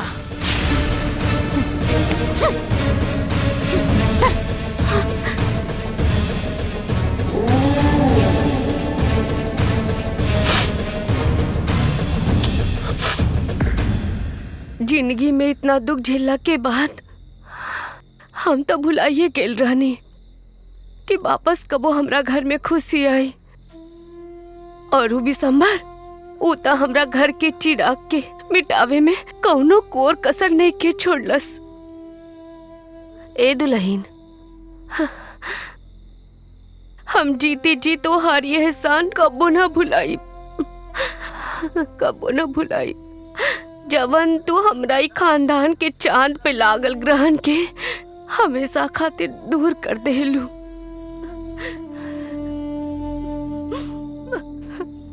माँ जी, ग्रहण के दाग अभी मिटल नहीं खे। विशंभर और ओकर परिवार वाले ई वंश के भी मिटावे खातिर कौनो ना कौनो चाल जरूर चली हैं। हमनी के दिन रात सतर्क रहे के पड़ी।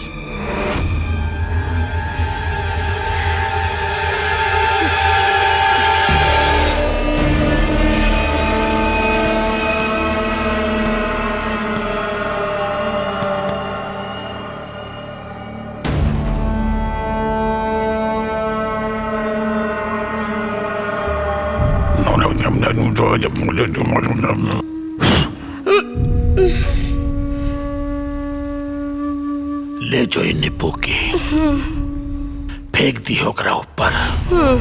इन निप्पू ओकरा बदन पे पड़ते ही बच्चा गिर जाई। गिर जाई। फेंक दे, फेंक दे।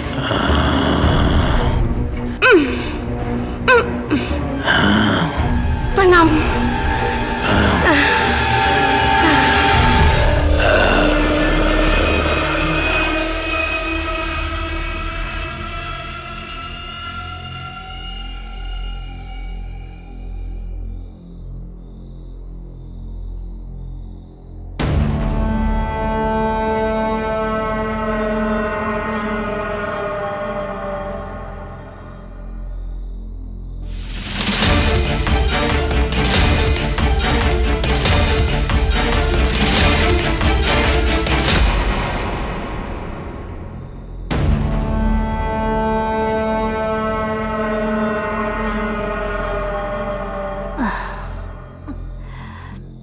दूध पीला।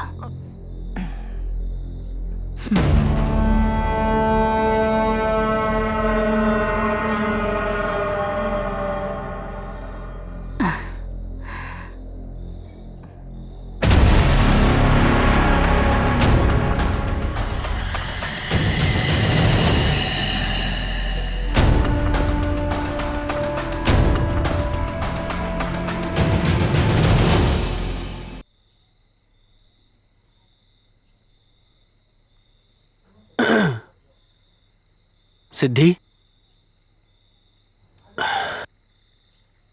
तारा से को बात कहे के बा। देखा, आज हम तारा वजह से ठीक भइल बानी और हमार ठीक भइल कोनो चमत्कार से कम नहीं खे। तारा पता बा, हमार भैया और बाबूजी हमेशा से चाहते रहे लोग कि हम ठीक हो जाएं। अगर वो लोग आज जिंदा रहित ना, तो हमरा के इसे देख के बहुत खुश होते लोग।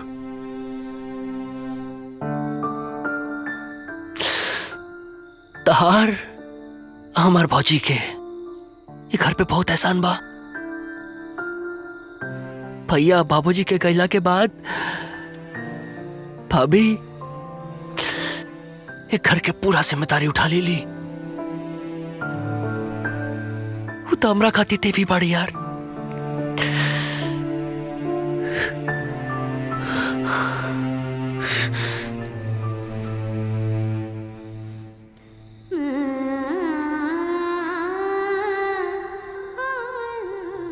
भाभी,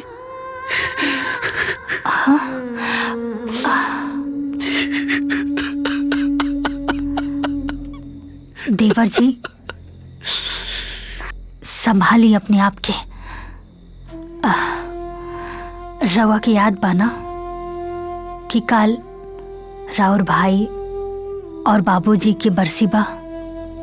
काल सवेरे जाकर के पंडित जी के बुला लिया। ठीक बा।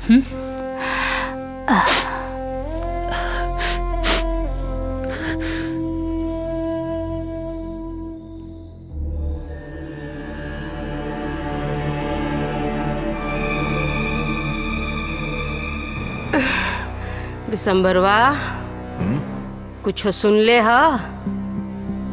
गांव से उड़ती उड़ती खबर आइल बा, दीनदयाल और ओमकरवा के बरसी के पूजा। हमार बात ध्यान से सुन ला लोग, बदला लेवे के इससे बढ़िया मौका फिर ना मिली। ए बुआ, काल बरसी ना, पूरा परिवार के एक साथ श्राद्ध हुई।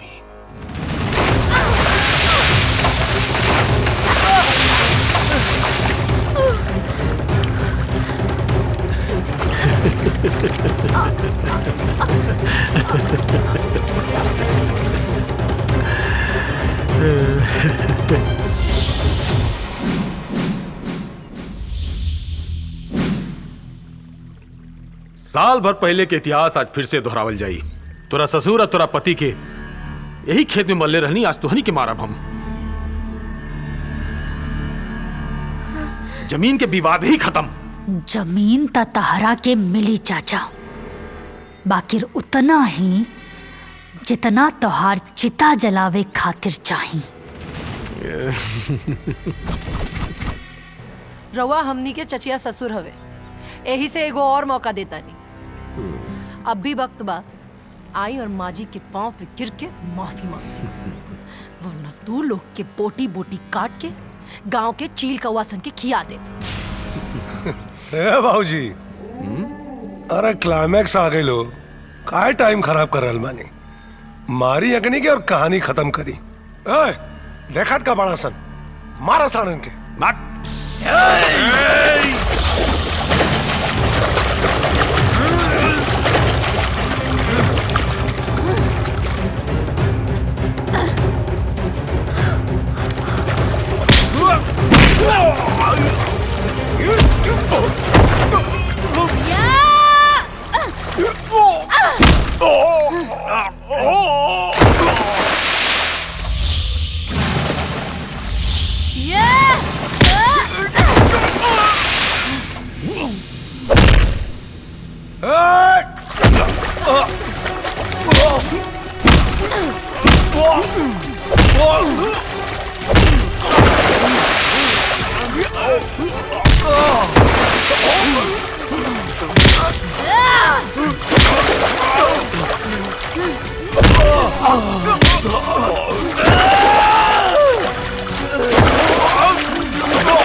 अब ढेर हाथ पैर चलेलू ना,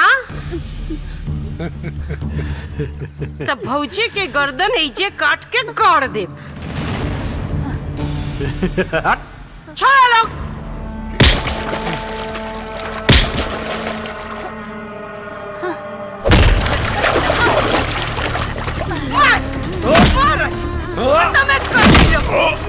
देख भौजी, देख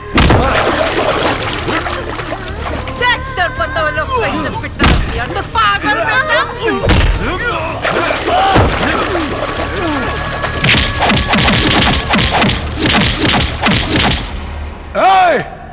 छोटकी दुल्हन उठा।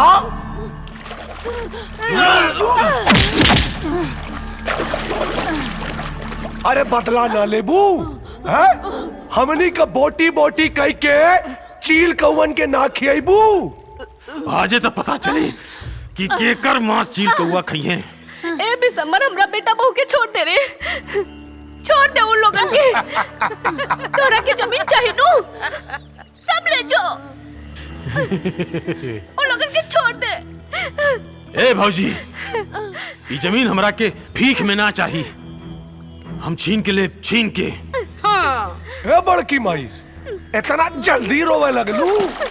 अभी तक खाली ट्रेलर है, पूरा पिक्चर अभी बाकी है। जैसे तोर बड़की पतो के गोद गिराई कैले रहनी ना, वैसे ही एहू छोटकी का गोद गिराई करब। नहीं। एकरी कोक का बच्चा हम गिराई। नहीं। ए काली, ऐसा मत कर बेटा, ऐसा मत कर रहे। ए, हम कहा था नहीं, रुक जा। मार काली। नहीं।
हमार बच्चे की मर पे तू, हाँ?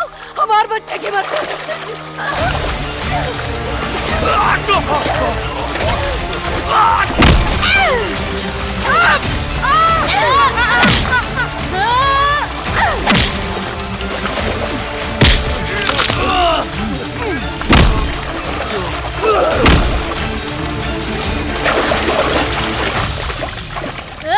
अरे बेटा, बेटा, हमरा के माफ कर दे। अरे हम तो चचे ससुर रे, हमरा के माफ कर दे रे बेटा। आज तोहरा के रिश्ता याद आवता। वो दिन कहाँ गए रहे रिश्ता, जब हमार पति हमार ससुर के मरला। अरे वो दिन कहाँ गए तोहार रिश्ता, जब हमार पेट में पल रहल बच्चा के मरला। कहाँ गए रहे वो दिन, हाँ? कहाँ गए? ए दुल्हन, माफ करा। देखा, हम तो हर भसुर लगा और भसुर के तो छुअल भी ना जाला। तू मार रहल बाड़ू हमरा के। अच्छा, भसुर, हाँ?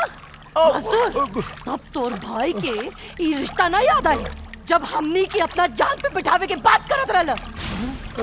और माफी गलती के होखेला, गुनाह के ना।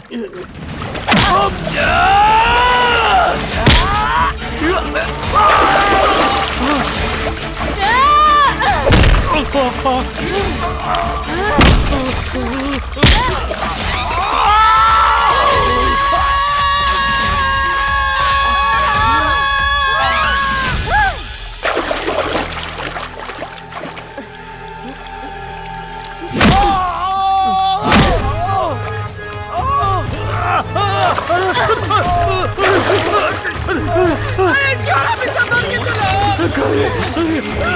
बाबूजी, बाबूजी,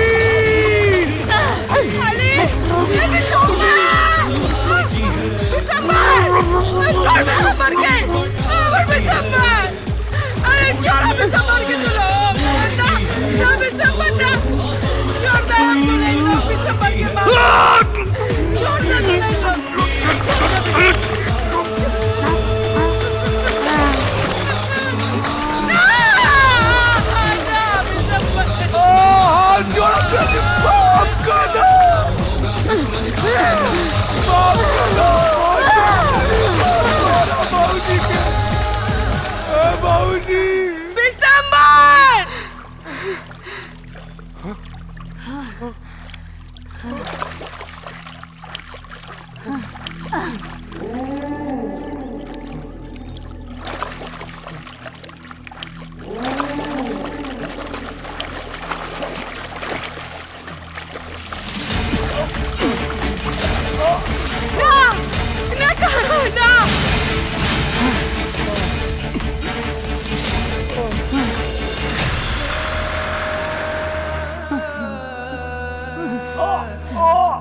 का कर दे भौजी।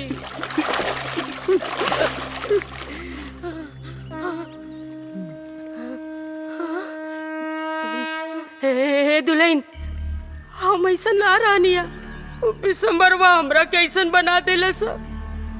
हमरा से गलती हो गई, भूल हो गई हमरा से, माफ करता। कुबड़ी पे दया करा, माफ कर दा। बुआ, अरे ई दया तब कहाँ गइल रहे जब तू हमरा पेट पे लात मरलू। अरे का गलती रहे वो मासूम की जौना के ओकरा के सजा मिलल। अरे लोग त जन्म लेला के बाद मरेलन, लेकिन हमार बच्चा त जन्म के पहले ही तू मार देलू। और बुआ, ई लड़ाई की सबसे बड़ गुनहगार तू बड़ू तू। खाली आदमी लोग ही गलत ना हो खेले। अगर आदमी लोगन के अपने अंदर के रावण और कंस के मारे की जरूरत बा, तो औरत के अपने अंदर के ताड़का और पूतना की भी मारे की जरूरत बा। मार देनी, हमको माफ कर दो। माफ कर देती जा बुआ, जरूर माफ कर देती जा। अगर भगवान श्री राम रावण के, श्री कृष्ण कंस के, अम्मा दुर्गा महिषासुर के माफ कर देती। मारा भौजी, मारा कलयुग के पुत नहीं है।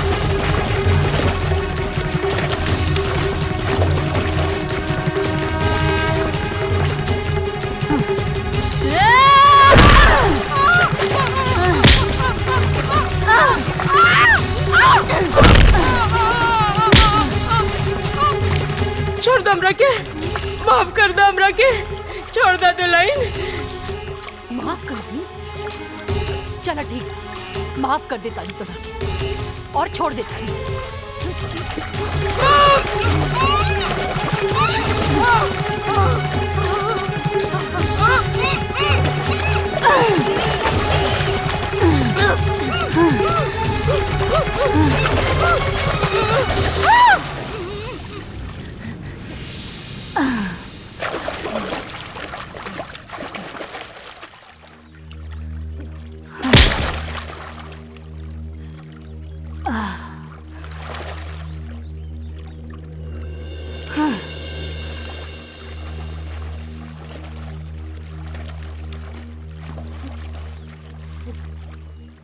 ए दुल्हन, बाबू के लिए आवा मालिश कई दी।